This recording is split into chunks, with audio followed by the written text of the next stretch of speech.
Welcome to the Scott Outpost Investigators Podcast. I'm your host, Softy Mage, and we got a co-host here named Savadra. What's up? We got our other co-host named Thirsty Blood.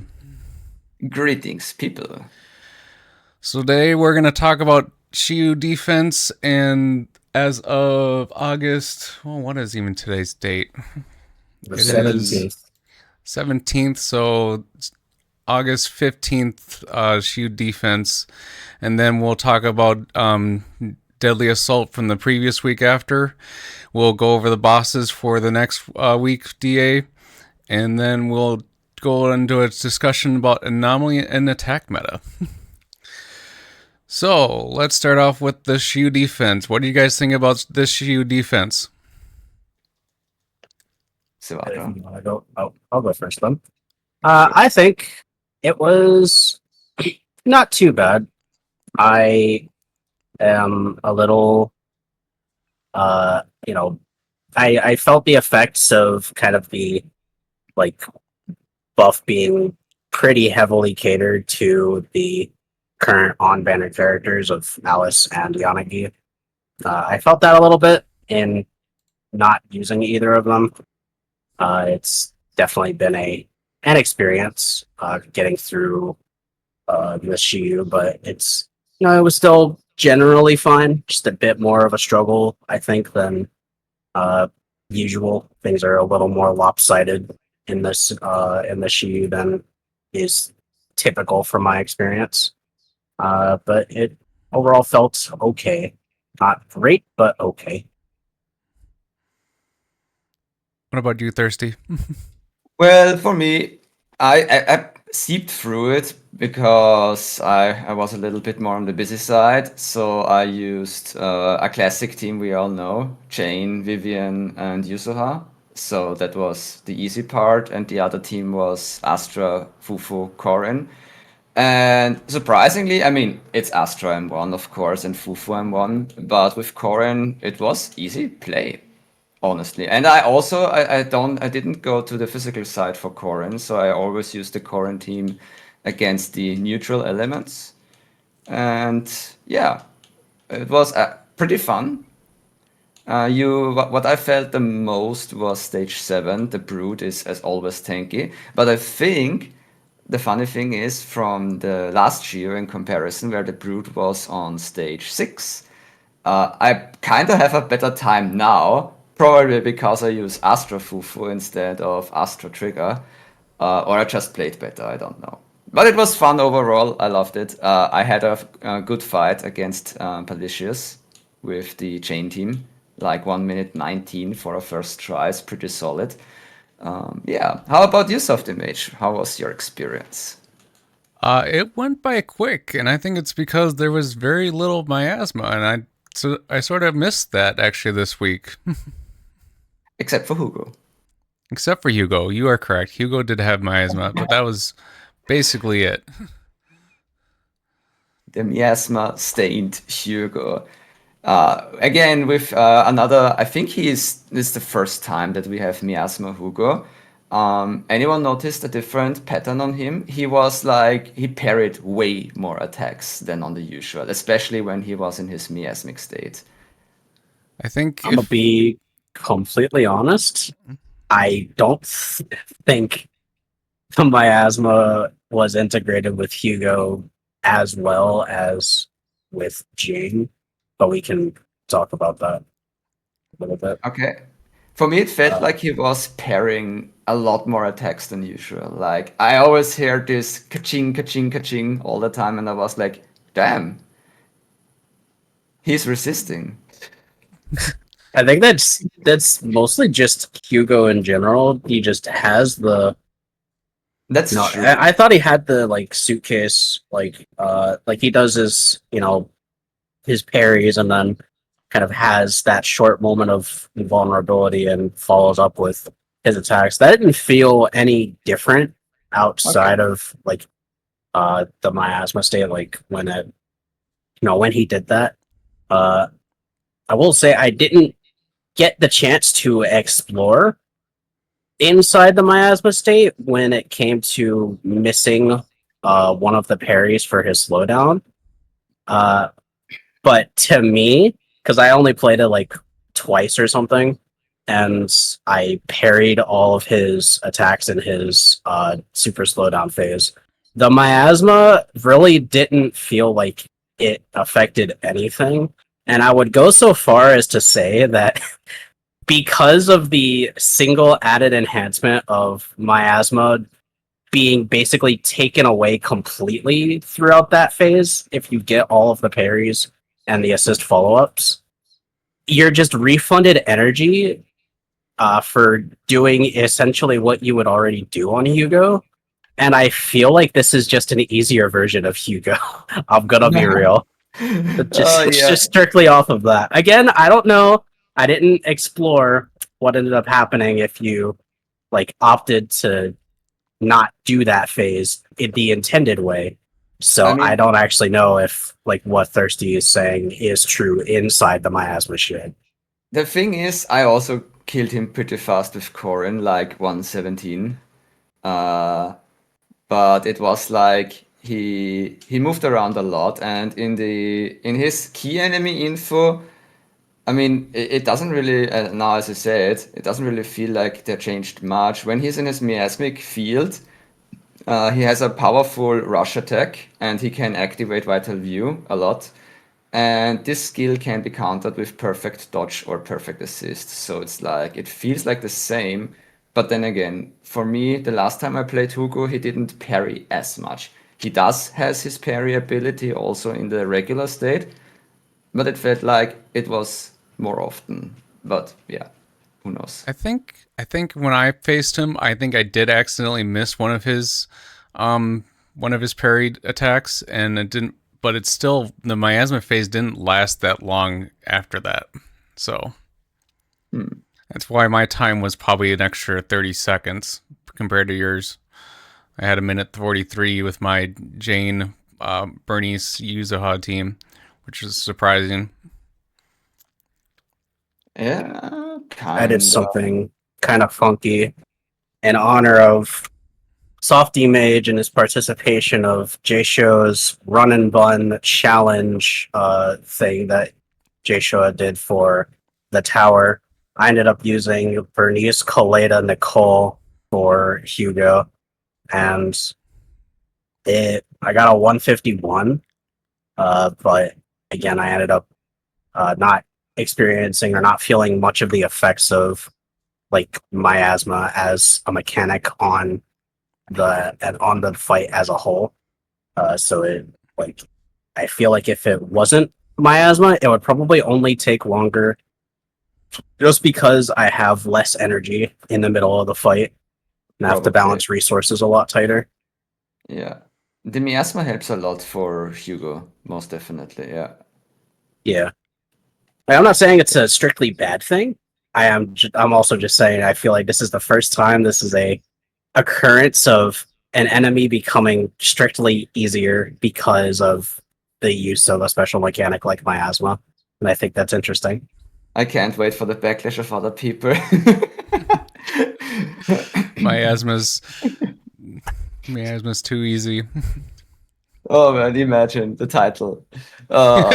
Anyways, so yeah, I think throughout 4, 5, 6, 7, I think this Shiyu was pretty solid, especially for those people who have a roster built around the anomaly. This time it was electric anomaly and physical anomaly. I mean, of course, because of Yanagi and our cute bunny Alice. So yeah, but every other anomaly agent also had a little profit from it, especially with the defense ignore and damage bonus. Uh, so Yeah, I so think it's a pretty basically fun. we'll go right into the buff. So all electric and physical anomaly agents increased by 15%, and while attacks increased by 15% as well.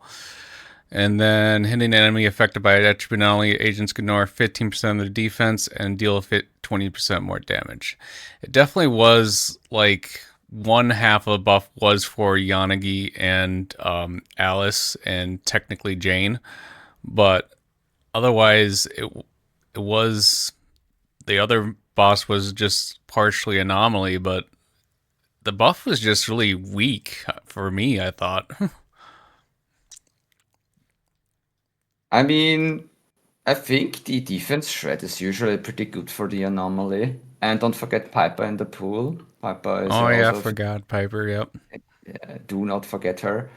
Um, because every time you hit attribute anomaly, it's not only defense shred, but also 20% extra bonus damage.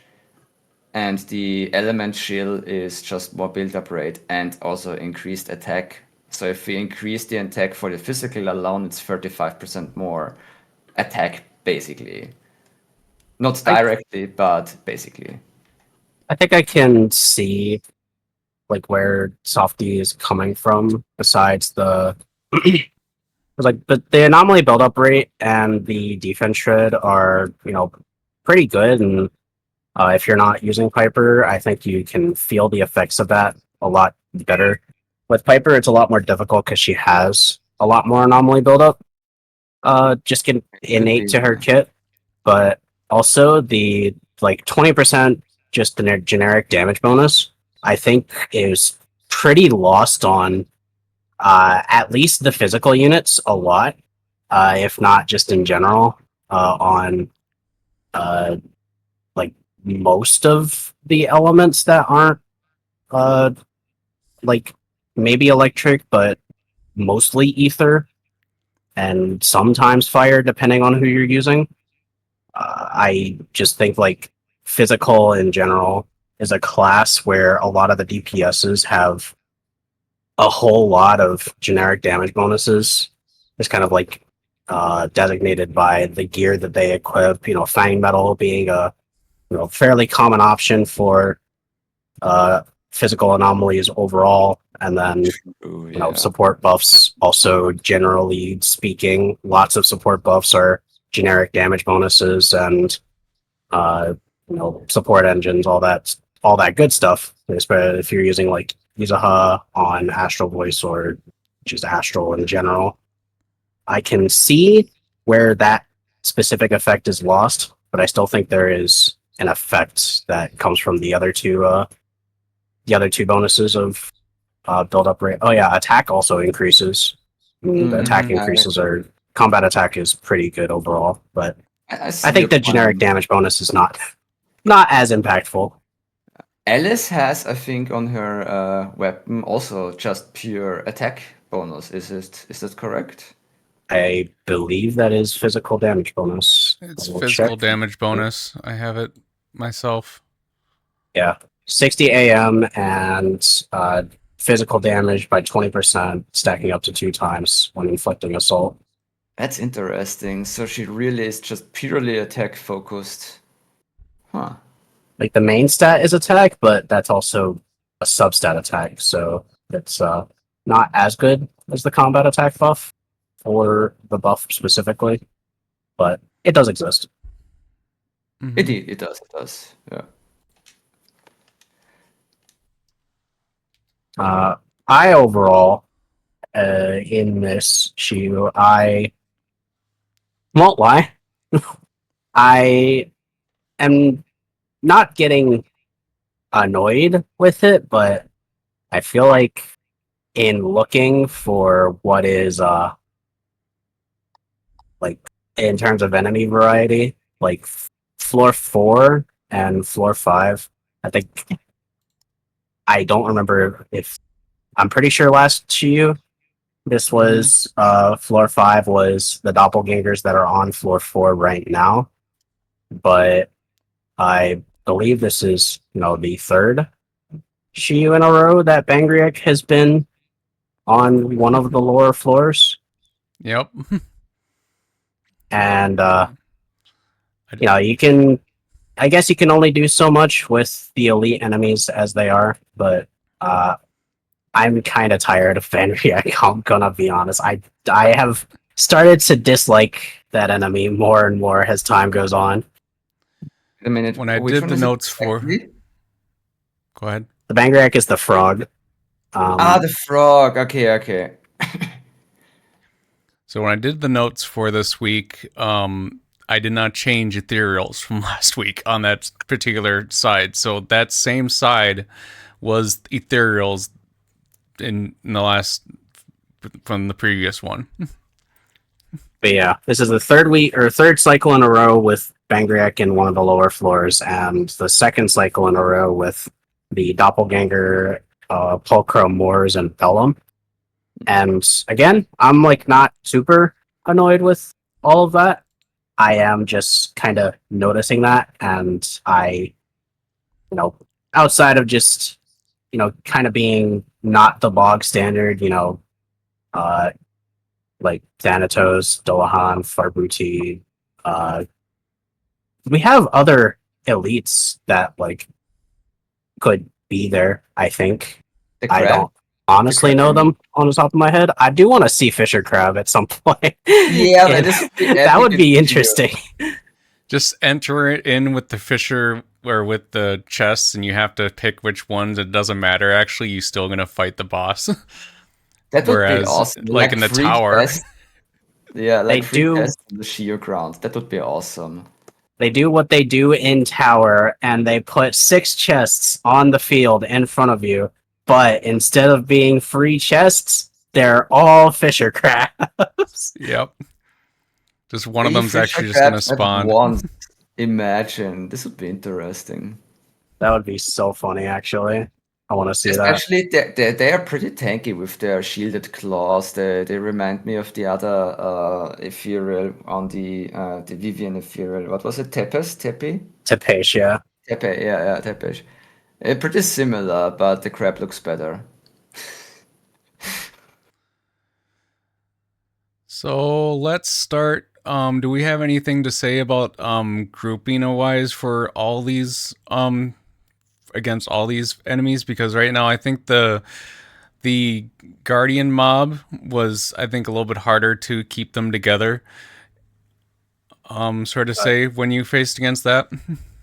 Yeah, when the Yeah. Guardian is in Shiyu rotations, they are almost always paired with the Lightfoot Rover.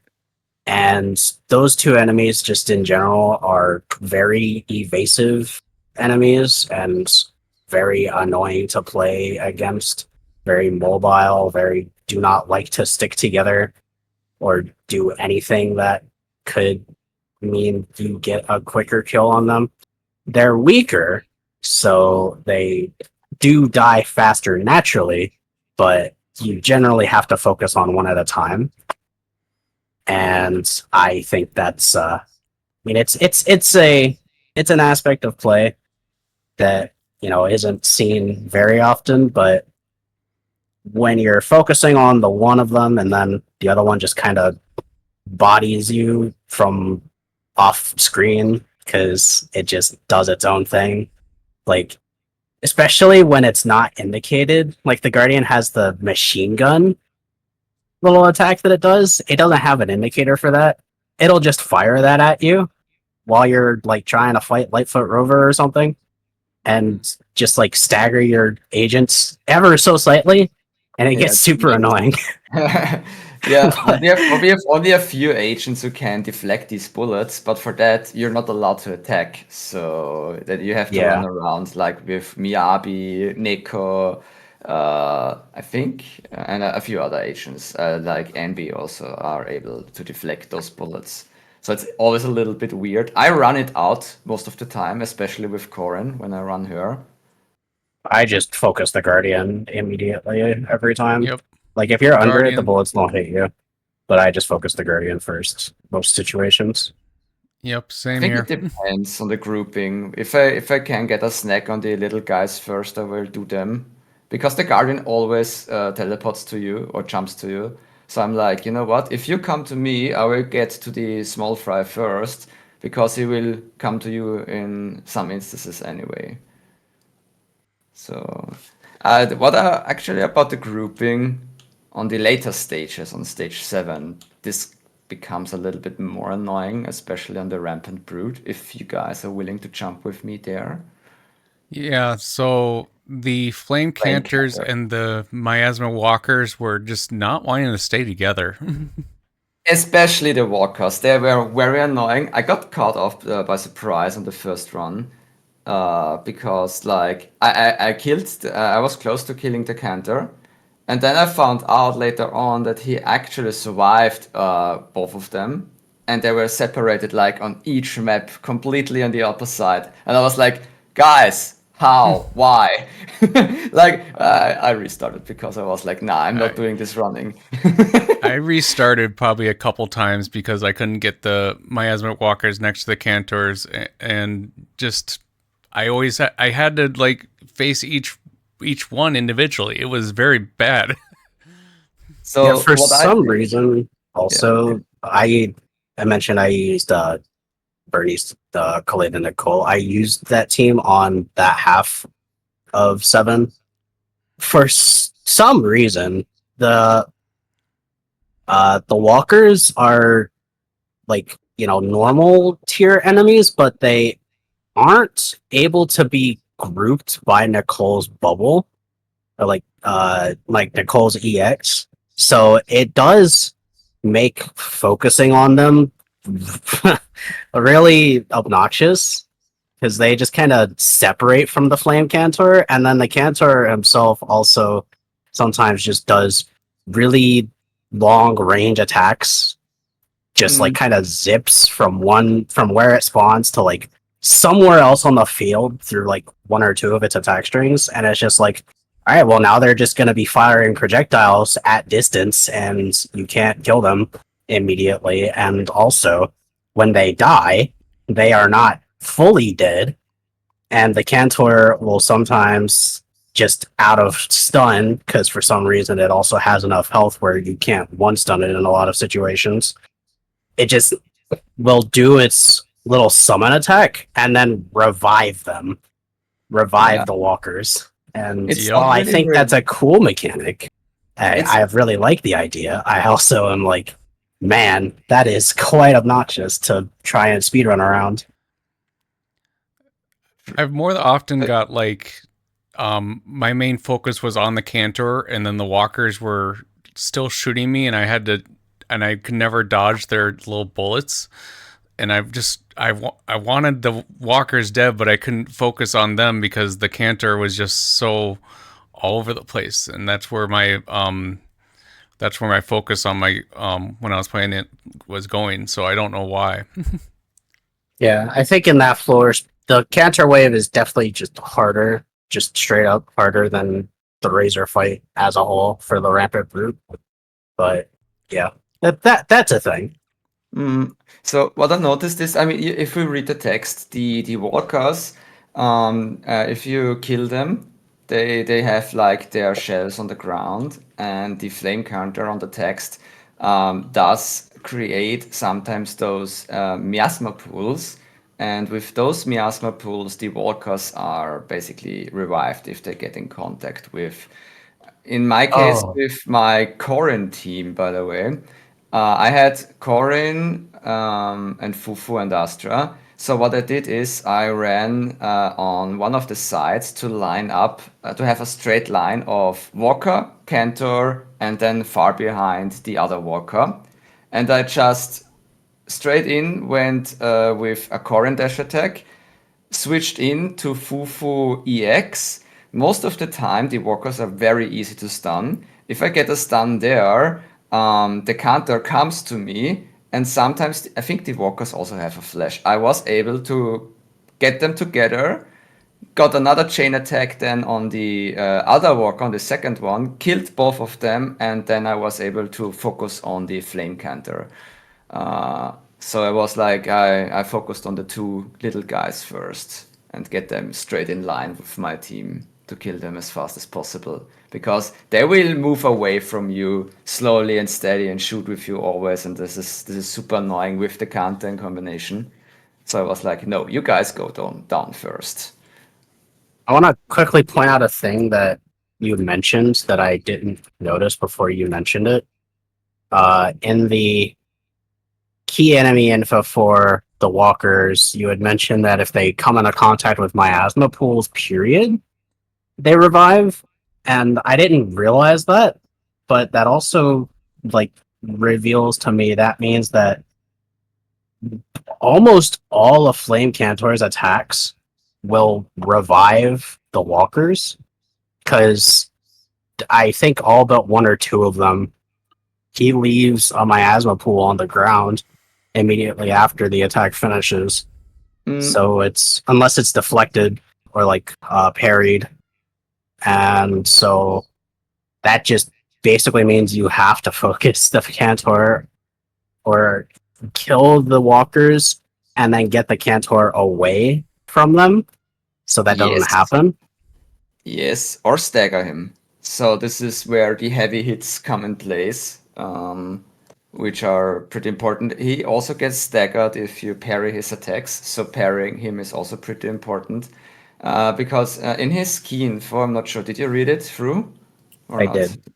Okay. So he has those, if he uses his skills, he has those sweeping skills that generate Miasma pools, but it seems like he has to finish those attacks to actually generate them. With the staggering, I noticed that he doesn't really generate those pools. So I guess it's very important to parry this guy or ult him. Definitely ult this guy, because otherwise you don't get him down quick enough. You generate enough decibels back later on. And if you do also heavy attacks, it usually helps a lot to stop him from reviving the walkers. It's a very good explanation of how to do it. Yep. I need to try that. At least that's what I found out with the little fight I had. So I didn't really had a big issue. So maybe it works for the other people as well if they focus on small ones and then try to stop the Cantor from cantoring. And yeah, then the next issue many people have, our wonderful double team Palicus or Palicus or whatever how you call it. Softy, how do you feel with the enemy? How do you like it? I don't care if people say move them to the corner to get them closer together. That does not work for me at all. But no. like, I know that's a fact that you want to move to the corner so that way they teleport to you, but they still seem so separate. True, they will teleport away from you for a short time to make a long distance attack. It's mostly only this one, but they do teleport back. So usually don't get too nervous if one of those guys leave the corner or the side wall. Just focus on the other one, and usually the second will come back at some point again. They have this mechanic. They usually want to attack you and then come back because of the distance. At least that's what I noticed. And the corner strut works like, I mean, it's still RNG. It does work, yes, but it still felt like I was not getting them grouped enough every time I tried. It's very fickle when it comes to Palicus RNG, because they are mostly designed to attack like based on whether or not the other one is or has been attacking. I've noticed. I kind of want to like do a deeper look into their attack patterns at some point, but like I do generally like notice that if they're like super close to each other, they generally don't both attack at the same time, and they also generally don't do the only attack that they tend to do, like little slash down thing that you can parry when they're close together. Like it happens sometimes, but I've noticed that like most of the time one of them is teleported away and then the other one does that's like closer to you does that attack, because you're in close proximity to it. But it also means that because Palicus is a Thanatos type enemy that takes a ton of days from getting their attacks parried, you basically have to flip back and forth between them in order to like balance their daze bars as well as their health bars, in order to either stagger their stun or get them both stunned within a relatively short time frame if you're going for like a one stun kill strategy. Yeah, that's So correct. it's like the strategy works, it's just a lot more involved than I think people tend to explain it is. It's like you, especially if you care for the double stun, like some speedrunners do. What you have to do is actively, if you see that one of the Palicus is like half the days bar, and the other one has like nearly none, it's important that you actually run to the other one actively and start attacking it. And if you're lucky enough with the RNG, it might do a short-ranged attack you can parry on him, and then you're basically similar on the days meter again. So it's really important to not just mash buttons, but ram to the other guy that has less days to make it happen that both are getting dazed at the same time. That is really important. So it's like Palicus is, yeah, as Savadra says, very finicky. Yeah. They're very tricky. I do like them the most out of all of the like Thanatos variants, to be honest. I do really like their fight. They're Really pretty interesting. annoying, but I like the like strategic depth that goes into fighting them. I'm surprised about that because many people hate them, even more than Thanatos. Softy, what do you think? They are the same as Thanatos. I hate that whole line.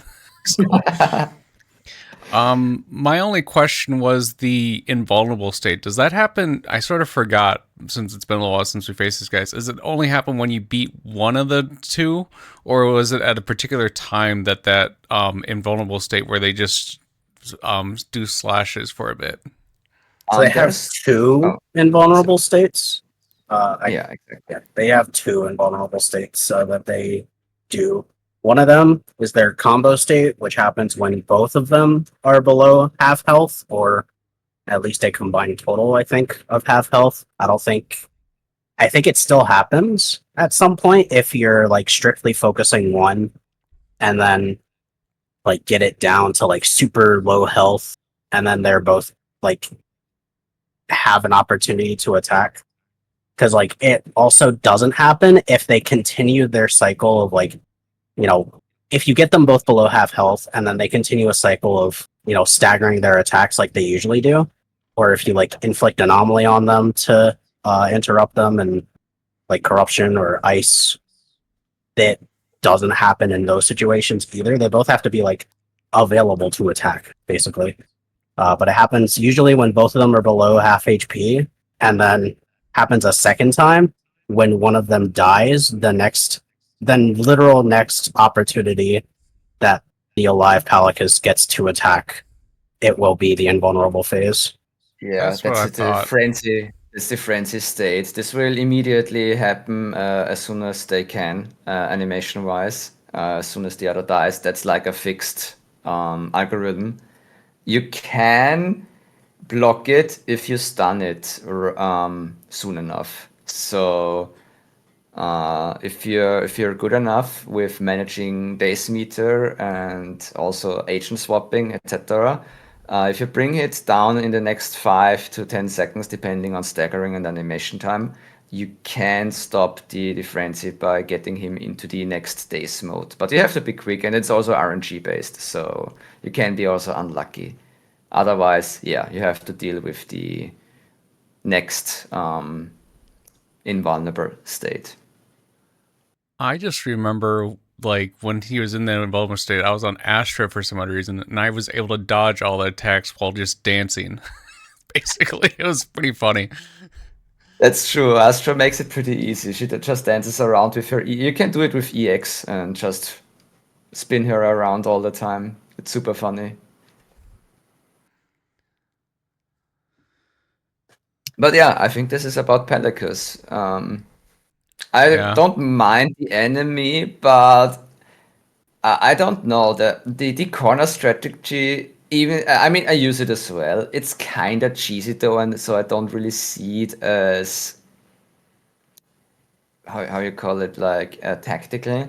because all you do is going into a corner, and if you have to do this with an enemy, I don't know, then I think the double parade is not really working probably as the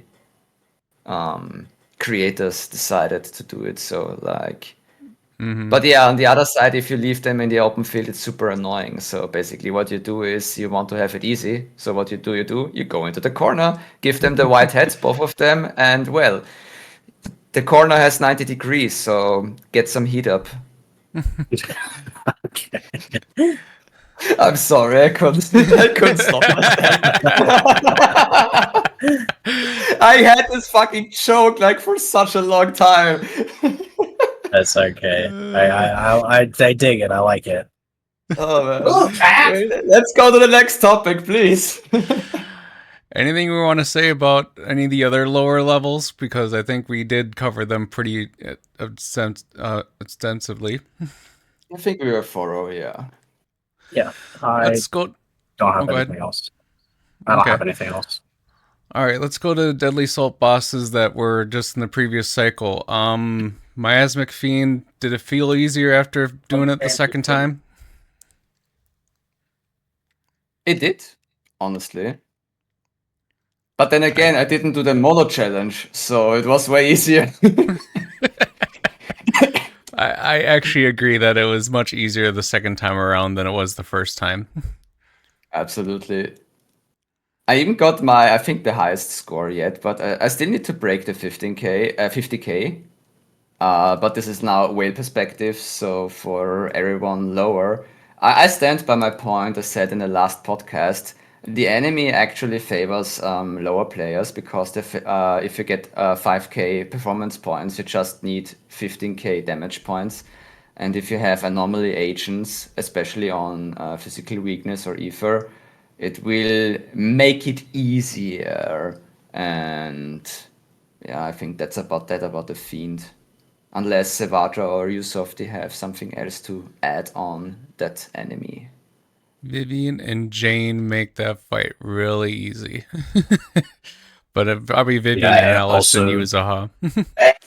I also used Vivian and Jane, or Piper and Vivian as well. I've been seeing really good scores with Piper and Vivian.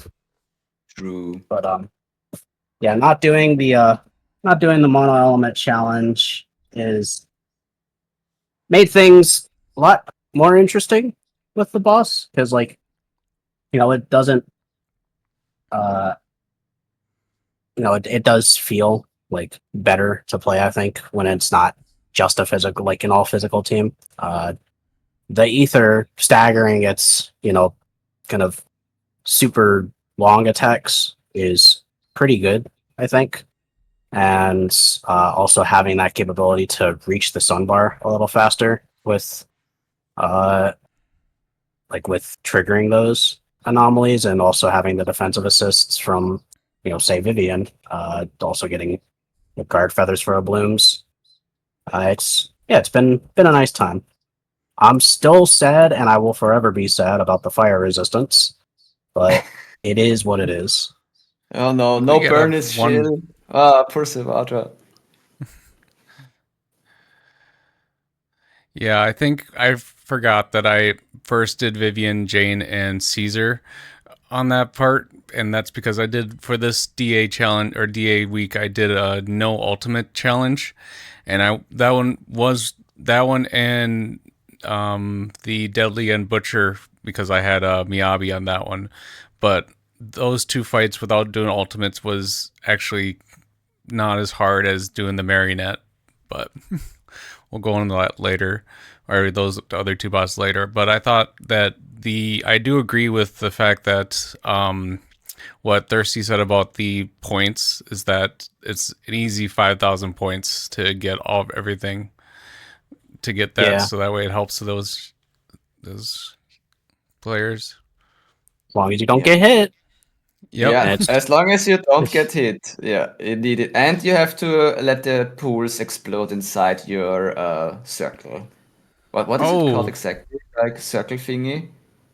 Yeah, it's just the circle that she drops the knife on and detonates the pools. And Exactly. Like if she detonates them, then she can't get the miasma back in order to use as part of the shield because she throws the knives, and like when she spawns the knives, you can see the miasma shield going down like significantly faster than normal. She's just kind of using that from her miasma shield state to Yeah. make the pools. And I think it's really cool, kind of like in terms of like the lore, Exactly. Yeah, I agree on that. like how they intertwine the lore with the mechanic. I think that's really cool.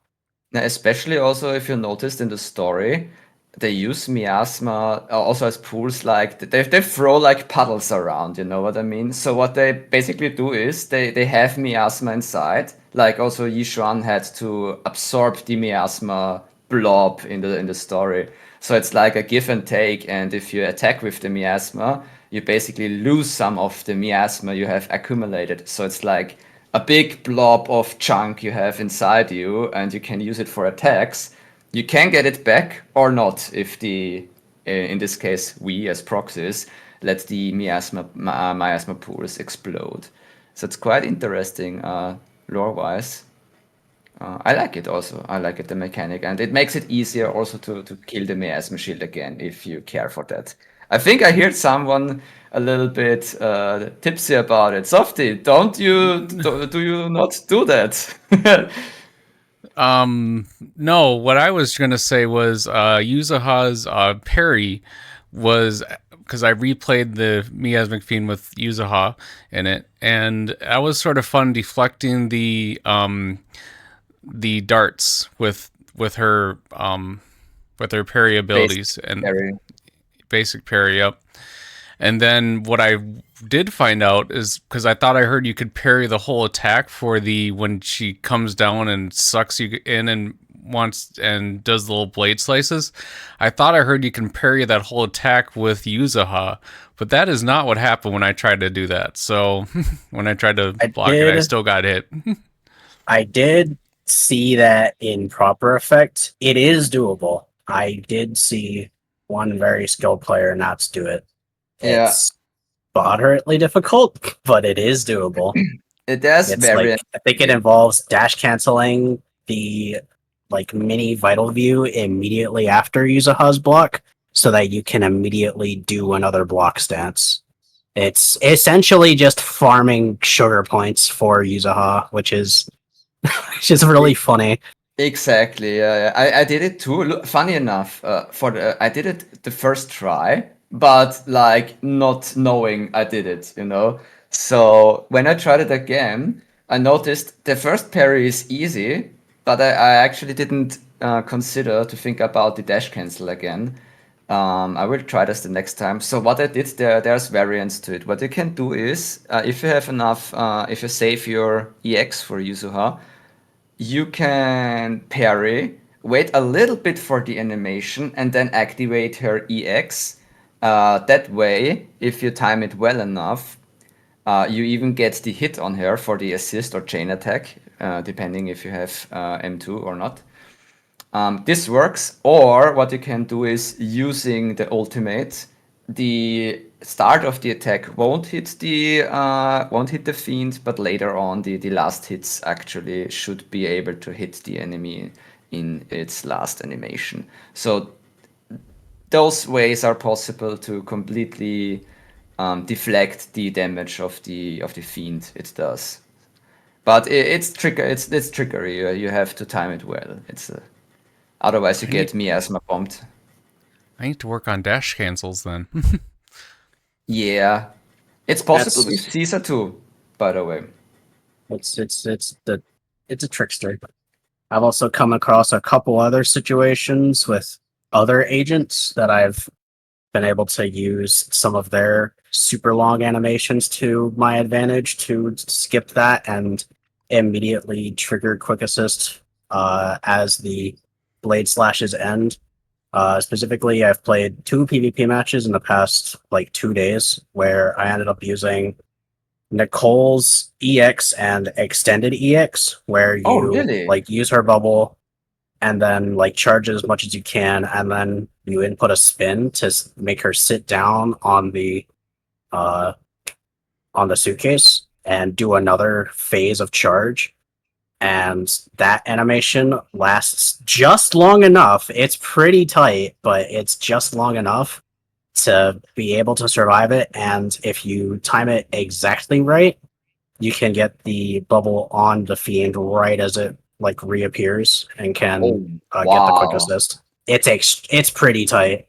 Like you have to like basically do it like within the half second before the blade spawn, like after she starts doing her scream. Do the spin, sit on the suitcase, and then be based with Nicole. Or you hit up with an ultimate right after, but probably this might be also risky. Nicole and or and it's- farming. And speaking on Ultimus, the second situation I did this, or I used, was Sokaku. Sokaku's entire ultimate animation is more than long enough to, like, if you use her, like, nearly as the scream starts, like, she's a lot more lenient with it. But if you use her ultimate as the scream starts, the extra hits from after she plants her flag, like she has extra hits after that, and all of them trigger a quick assist. You can get her to do like the tail end of her ultimate hits to trigger quick assists immediately after, and yeah, otherwise it just kind of saves time with her ult animation. That's nice, It's a honestly. really long one. So yeah, long animations coming into play. Pretty cool. We have quite a few agents then who are able to do that, because Caesar ult is also possible. I saw a few other CCs doing that one, using parry with Caesar and then her ult. I probably Seth is also working then, because he has really long animations too. Then we have Yeah. Sukaku. Then we have Yuzuha, of course. And what was the other one? I think there was I would another one. imagine going down the lists, there's most likely at least Piper one more probably support. is also able to do, right? Because her ult is also pretty long. Piper's ult is long. I would probably not do it, Do it. especially for Yeah. the sake of that, though, just because like that's a lot of anomaly buildup that you miss, and if that's a factor in Piper's damage, then it Yeah, I shouldn't do seems it. like kind of a waste. But it's possible. And I heard some people say they don't want to use Pipe ult because the animation is so long. I'm not sure. I'm not naming any names here, but I heard that. And I'm just saying it how it is. Anything else we want to say about Miasmic Fiend? I think we are pretty through with her now. All right. Do we have anything to say about Dead End Butcher? Let's go to that one. I think this week was actually much easier than it was last week. I don't know why, but this DA cycle felt a lot easier than the previous one. I think it's because the performance points changed from being on dodges or doing perfect dodges, which is a thing that Butcher really is not built for doing because it has really long, really spaced out attacks in its attack strings, and also has the opportunity to, cancel itself out of literally any attack that it wants to at any given time, which makes, predicting or manipulating it for farming those attacks really obnoxious. But the performance points were changed from dodges to disorders. And given that you're going to be using Anomaly on Butcher and specifically disorders because of the stage mechanic being that it loses its damage and days reduction shield, or like state, whatever it is. It's not a shield. But it loses its enhanced ether state when you apply disorder to it. And so you're basically double incentivized to apply disorder because it makes the boss easier to fight as a whole, and also then gives you performance points. So you're able to get a lot more of that and not just rely on damage. And so kind of having that economy for getting to at least 20k is, a lot better. Yeah, I sort of forgot about that. That it was definitely the performance range was all disorder, so that's why it did felt a little bit easier. Yeah, and also we have again the Artful buff on the Shiyu, and it also increases the damage, and also you get extra defense down on the enemy, like 10% on if you inflict the attribute anomaly, and for disorder, you get another 25%. So it's like 35% defense down. Basically the whole time, because it lasts like I think 10 seconds or so each, which Yeah. is pretty long, honestly. So you can get really decent buffs out of it. So like it works pretty fine. The disorders is nice, definitely compared to the dodges against the butcher. I got only 3,400 with my Miyabi Burnies team, so probably I would get more if I have Yuzu on board, because I used Astra for that team. But yeah, also in Yeah. general, as Softy said, Shiyu felt easier.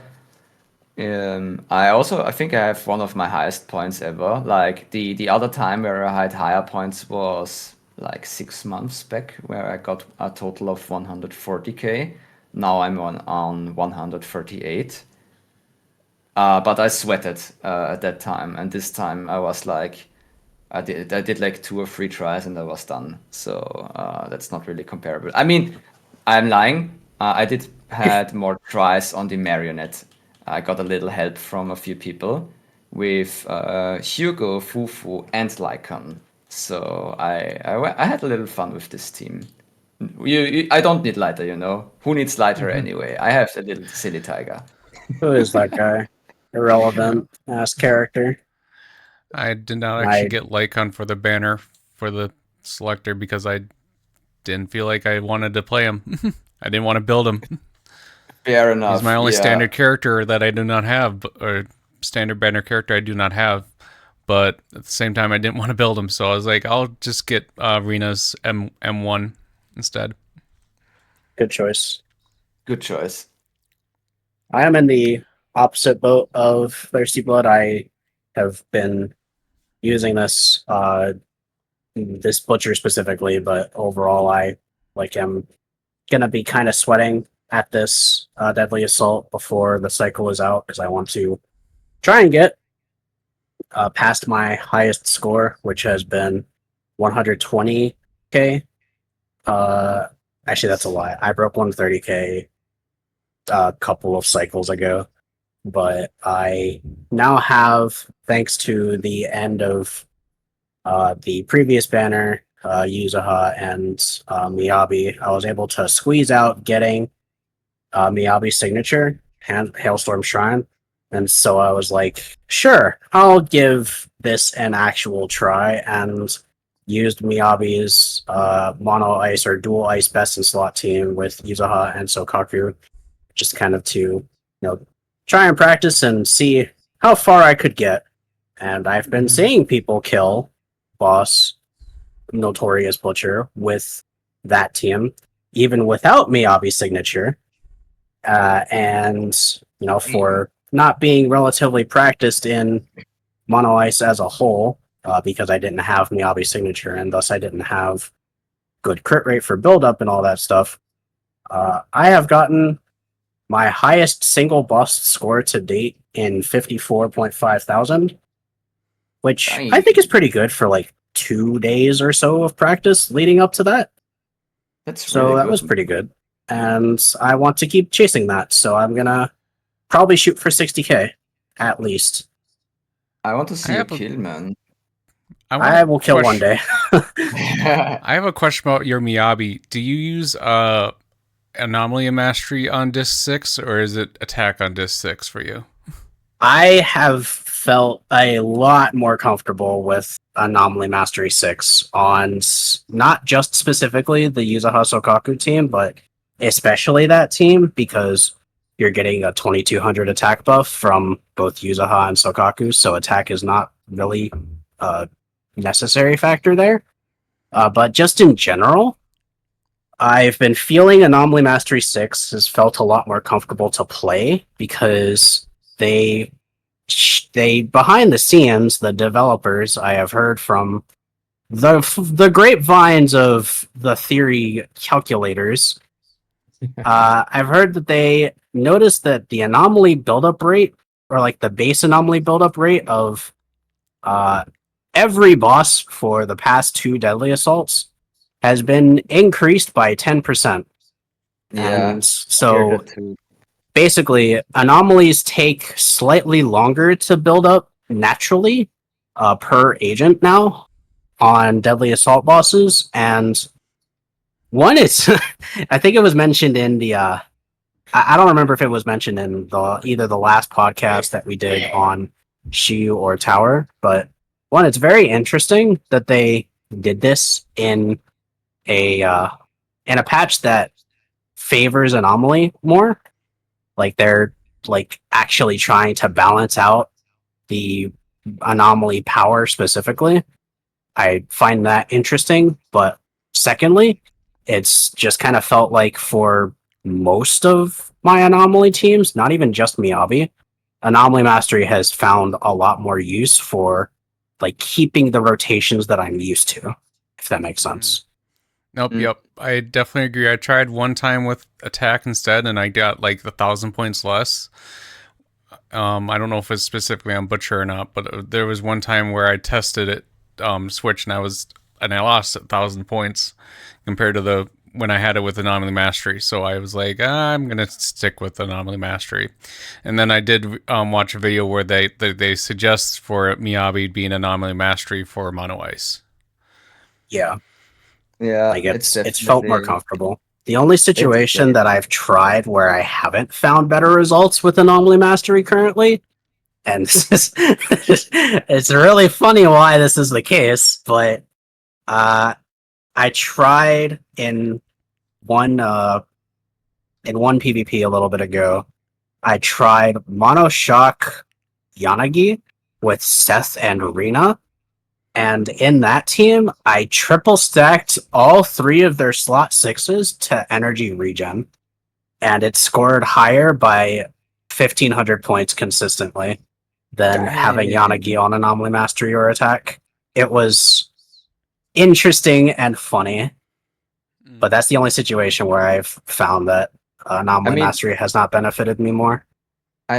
those agents or need a lot of energy. I mean, with Yanagi's EX polarized disorder attack, you need plenty of energy to do that. So you probably, with a lot of energy regen, you can spam this a lot more often. Yeah, Seth also needs it with his special attack to get the quick assist and the AP, his AP buff up. And what was the third team? Rena? Rena. Yeah, she also needs that to get the assist in there and also her penetration. So it kind of makes sense because all 3 agents need a lot of energy. They eat it literally. So I'm not that Yes. surprised, but at the same time, as I say, energy regeneration makes it a little bit more comfortable. I noticed this when I had the crit knees.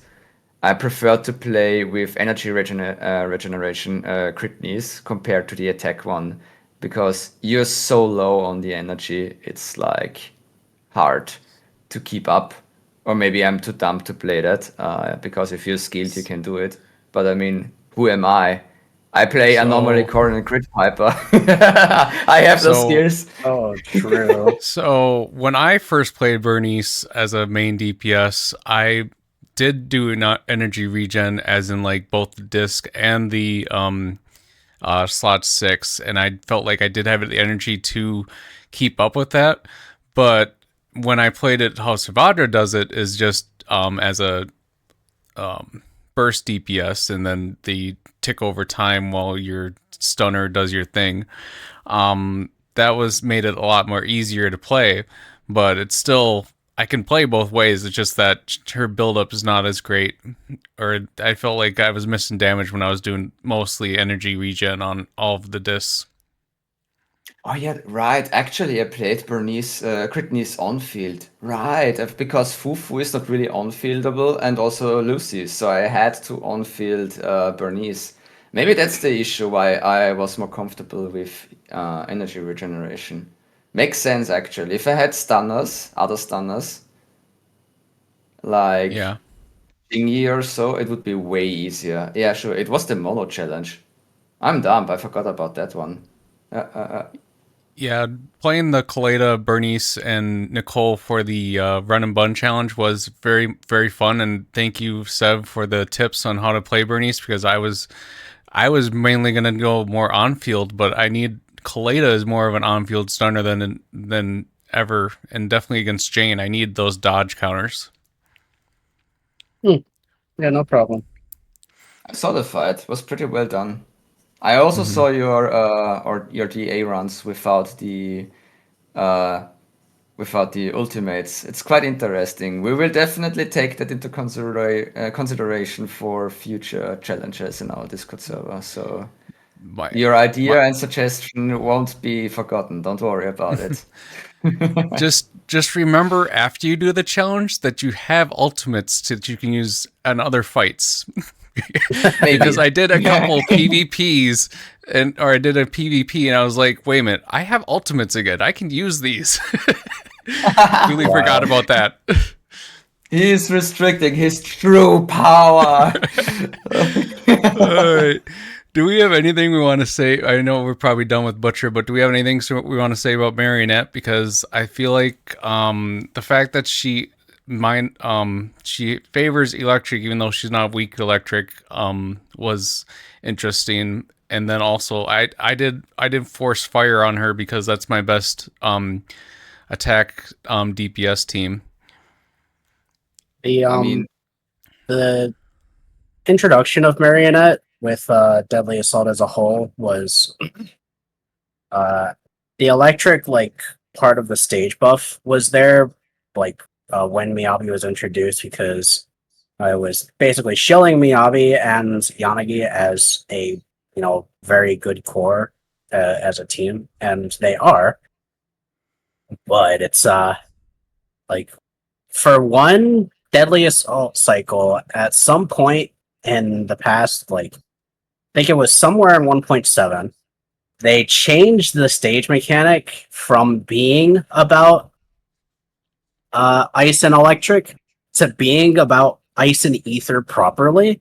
I think it would have been to shill Vivian with Miyabi, which would make some sense, but also they only did that for the one patch, and then the next time Marionettes appeared, because I think she's had an appearance before this cycle, uh, in between 1.7 and 2.1, Mm-hmm. it was changed back. And so I was like, well, what the heck? Where make up your mind? It's kind of the same thing with how, like, they have a couple of bosses that they've just kind of cycled the, you know, performance point mechanics for with Notorious Butcher and both Pompeys. I've noticed it the most.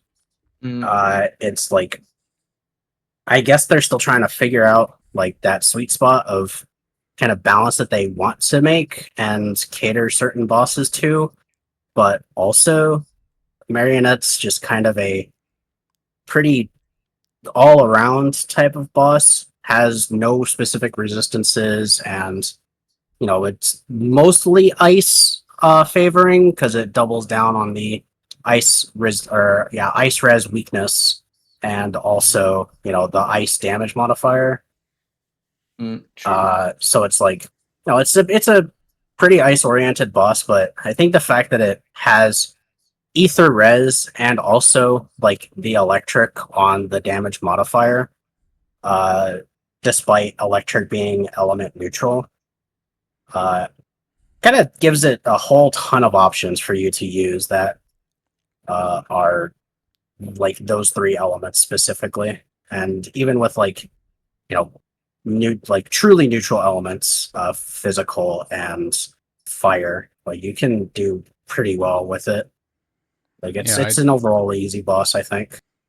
Yeah, I took fire into that because, like I said, that's my best DPS team. My Haramasa team is too stun based to really go against this boss, so I had to bring Evelyn into this, and it was okay, but I definitely felt like I was missing damage because it was not favoring my fire. I mean, did you guys notice that it was an Ether weakness shield DA this time around? And especially we had two bosses with ice and Ether resistance, and the next one, the last one, is Ether and physical with the We with the need fiend. more ether agents. We When they need, do yeah, I mean, this, we they need are more ether rare. agents.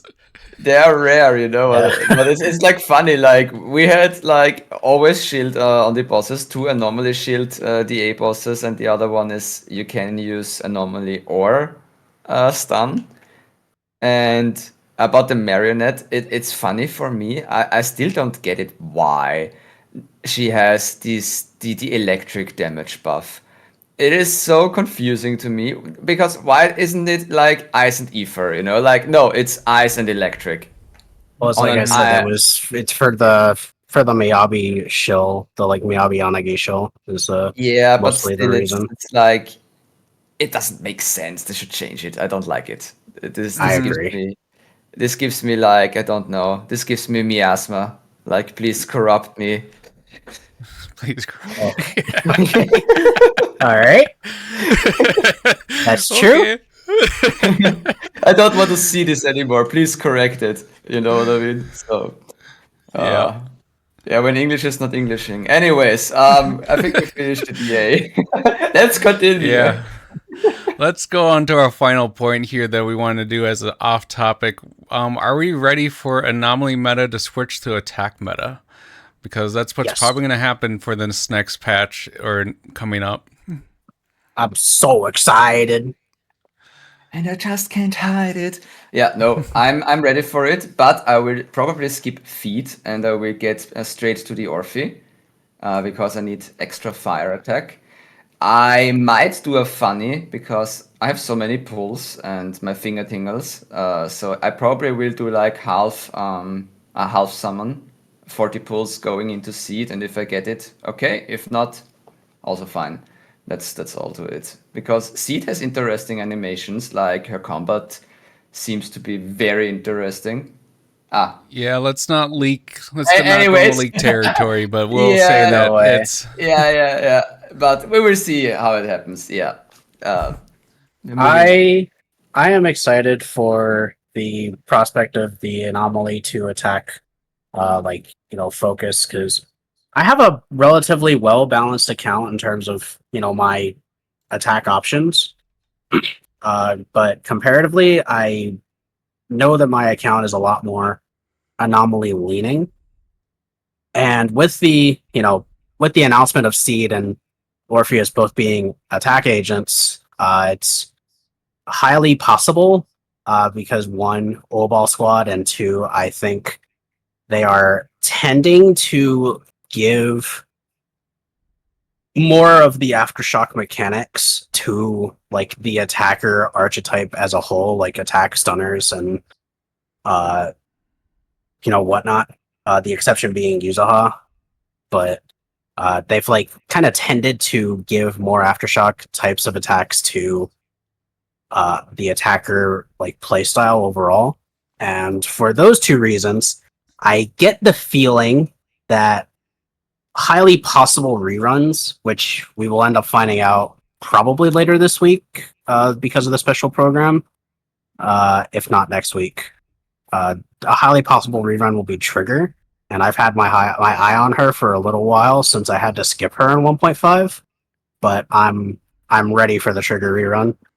I will try to also pick up Orpheus, but I am not very confident that I will. And I have my crit Bernice, so I think I'm good. Huh, I interesting.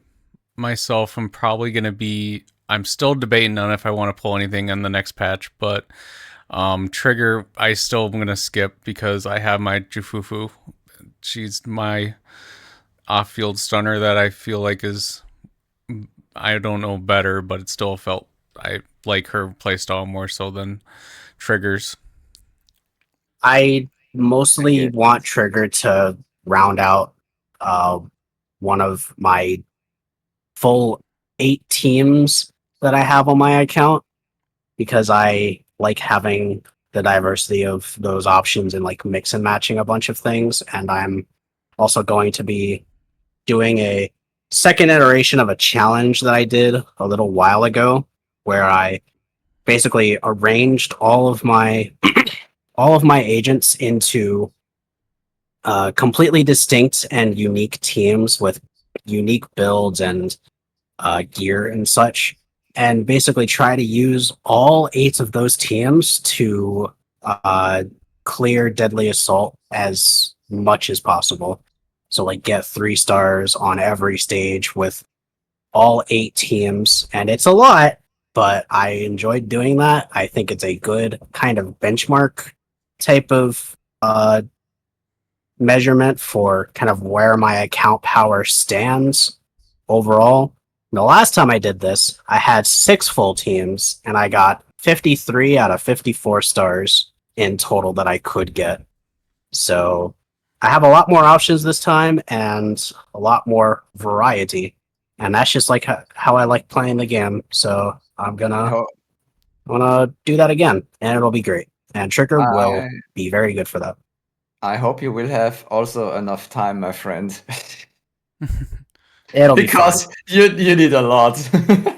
Yeah, the But last time you, I did it, it took me like 4 days to do all of the runs, and then an entire like uh 2 weeks or so to edit the video because it was basically just annotating like 24 runs back to back, and this time it'll be oh wait no, it was 18 runs back to back earlier. This time it'll be 24, but I want to annotate those and if I'm not using DaVinci Resolve, then I sure hope that Blender is able to not be complicated for doing something like that. But that's also kind of why I want to do that, because I need to test using a different video editor for that. But that's my general goal, and that's generally why I'm excited for the prospects of a Trigger rerun, and also the general potential use of my attacker agents in more capacity. I get to bust out the Ellen, the GUN. I get to get a little more practice on Haramasa. I have my Crypt Bernice, and I can hopefully make some type of use out of either Nekomata or Korin, and maybe pick up Orpheus. It'll let's be a go. fun time.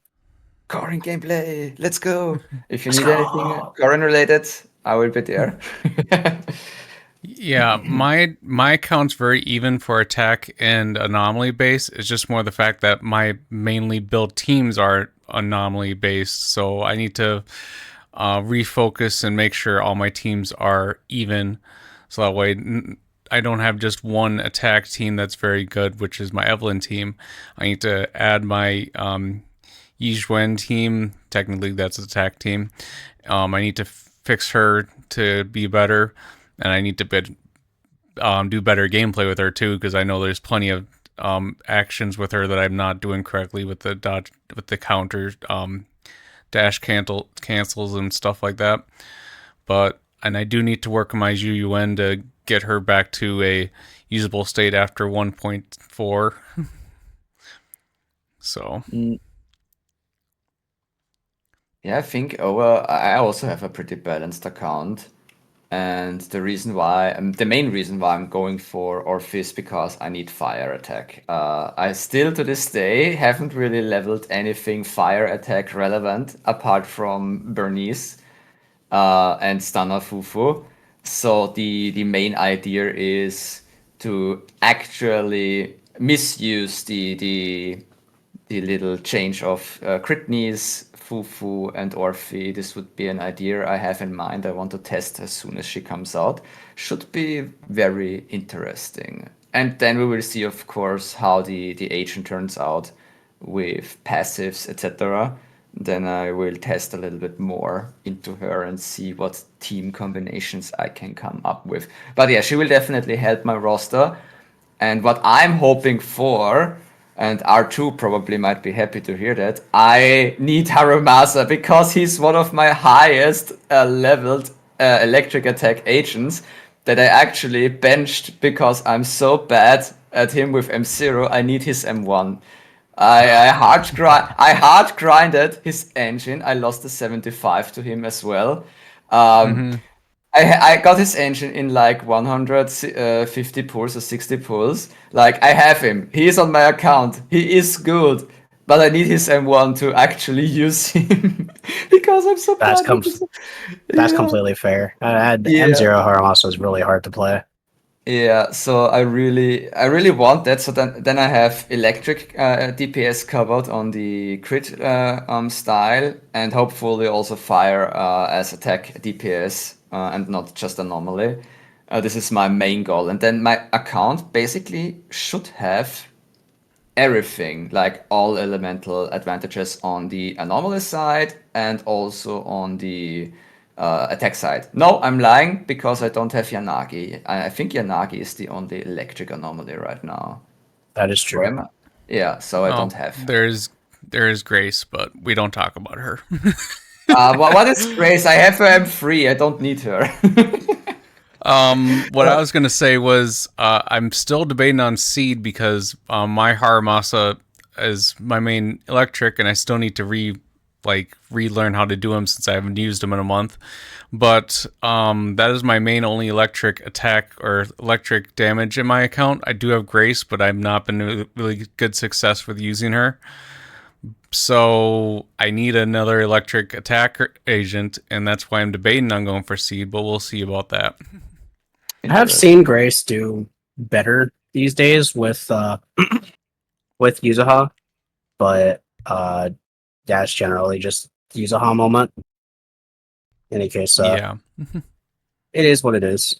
It is what it is. I'm mostly hopeful, and we'll know about this probably by the time the next episode comes out. We'll be near the point where the the creator server embargo is like released, and so we will be able to see creators talk a lot more about Seed as a whole. We'll be able Right. to talk about her in the ending of the next episode and kind of give our first impressions, all that good stuff. So that'll be fun. I am hopeful that she's usable with other attackers as is like a kind of ideal type of situation, but we don't know for sure yet. So we'll find out. Yeah, we'll We find shall out see. definitely. Man, time flies by. I mean, we how many weeks are left? Like 2 weeks, I think. 3 weeks. 3 weeks it is, I A think. little under 3 weeks. Yeah, Specifically, like Alice's 16 banner days. ends in 16 days. Yeah. 16 days. Yeah, I still have to do the events for this patch. Like I've only done the main one mostly, but I need to do the rest of them. Better get on it. I'm going to. Summer event's pretty fun. I should do the tower at some point. This is the only thing I'm missing right now. Everything else is done. Do we If have you a need timer help for with, the tower? uh, Tower is gonna be here for at least 2 patches, if not 3. But they will Okay. definitely Easy. mention in the special program a patch before the next tower will turn. But they have generally left the limited towers up for 2 or 3 patches at a time. So you Yeah. got some time. and Gotta the rush and through. the and the bonuses you get for the tower are gonna be around. They're not like date. They're not like event or Time this sensitive. patch. Yep. So you'll have some Yeah. time to use that. And don't worry if you need help with tower. We did have a podcast that came out last week. Exactly. out with that. That's true. That's true. So we got I all should your listen to tower that. strategy needs right over there. So Nice. with Well, then I that, think we should wrap up. Yep, let's wrap up here. We are almost an hour 20 for this. So, Savadra, where can we find you? I make some YouTube videos and I stream on Twitch, both at the user handle Savadra, as spelled on screen. I am going to be making a pretty funny video in the near future. It is about a thing that I experienced a couple days ago. I decided on a whim because I was bored and finished with my trigger pre-farm that I was going to build Benjamin Bigger out of complete sheer boredom. And what Tremendous. resulted that night is one of the funniest experiences I have ever had in this game. And, well, you'll just have to wait and see what that is. But go subscribe to my YouTube channel, and that'll be there. I also stream sometimes. I want to stream more, but life gets in the way. But yeah, That's I'm going to be doing that a little more as time goes on. It can be in both of those places. Thirsty Blood, where can we find you? Well, I'm mainly on YouTube. My regular name is Thirsty Blood, but my YouTube name goes by Random Blood Gaming. For now, it's very CCC focused, so the random is kind of random in the name. I usually do right now more like a mix-up of different kinds of videos, even though I'm a Korean main player. And yeah, that's basically it. I'm caring for the PvP server as well, with also Sevatra, and now also we have Softy on our team. So there will be probably more videos about PvP as well. I do plan them, I just need to make time for it. Softy, where can we Yep. find you? So I do YouTube as well with DA runs, with a twist, and I just did a video recently with the Run and Bun challenge, which I got top 25. So that video has just got up there with my little twist on how to produce it. And then I also do streaming on Monday evenings in the US as well. So, Subscribe to him. yep, subscribe to me as well. With that, we'll end the podcast. So, we forgot to do one little thing here. Next week's bosses for DA are going to be Dead End Butcher, Miasma Priest comes back, and the Typhoon Destroyer will finally make his return. I wonder if he's going to be as easy as he Hey, was before. Typhon. Holy moly. Been a I hope while. he has. I hope he has his WD-40 with him because he needs all the Yep. he needs all the lubrication. That is so true. Sorry bud. about that. So, with that, we'll end the podcast and we'll call it good. You guys have a good day. Cheers. Take it Bye-bye. easy. Have a good one.